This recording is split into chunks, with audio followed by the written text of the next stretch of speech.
সকালে আমরা বাড়ির থেকে ভাত টাত খাওয়া দায় কাজত আসি, হঠাৎ গৃহস্থ কাজ বন্ধ করে দিছে। আমার ঘরে আজকা কিস্তি কালকা কাজ করে টাকা দেয়নি, বাড়িতে আবার বউ আত্মীয় কিস্তি নিবে, সেই টাকা দেয়নি।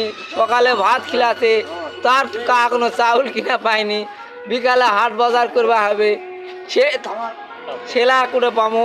এলা এরা গৃহস্থ অশান্তি লয়। এই যে আমরা 60-65 জনা লোক বসে আছি, 60-65 হচ্ছে তো 60-65 জনা লোক বসে আছি। এই লোকগুলা এখন কি করবে? উঠে যাবে, কেউ সমাজ বলতে, কেউ পোল্লা বলতে, এগুলো করলা নাই।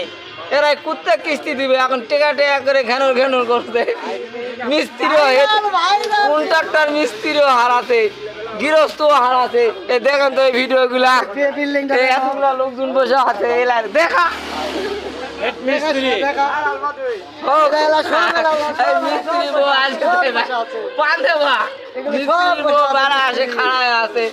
মিস্ত্রি বউ ভাত দিবে না, কে ভাত দিবে? সে এলো সে মারো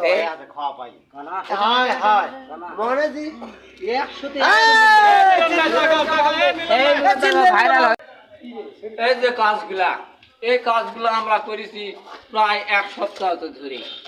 গৃহস্থ আমাদের বলেছে যে টাকা দেয়নি, বেটা বিদেশ থেকে টাকা পাঠাবে রবিবারে। রবিবারে টাকা পাঠার কথা কয়ে আমাদের থেকে 1 সপ্তাহ কাজ করে নিছে, আর টাকা দেয়নি। আজকে গৃহস্থ হঠাৎ আসে, বলতেছে যে আজকে টাকা নাই, কাজ বন্ধ। এখন এই 1 সপ্তাহ টাকা দেয়নি, 1 সপ্তাহ হাট বাজার আজকে করবো, বসে লিয়ে খাবো, আর টাকা নাই। এখন হঠাৎ কাজ হচ্ছে। এই দেখেন আপনারা কতগুলা কাজ করেছি, এলা টাকা দিলে তো আজকে বলছে কিস্তি মিস্তি সব পার হয়ে গেলে।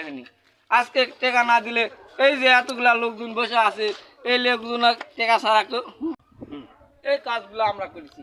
এই কাজগুলো আর টাকা দিচ্ছে না। আজকে হঠাৎ আসে কাজ বন্ধ করে রাখছে। আজকে বলতেছে যে টাকা পাঠায়নি বেটা বিদেশ থেকে, কাজ বন্ধ থাক। এখন 1 সপ্তাহতে কাজগুলা করে টাকা দেয়নি, আজকে টাকা দেওয়ার কথা। আজকে হঠাৎ কাম বন্ধ করেছিল।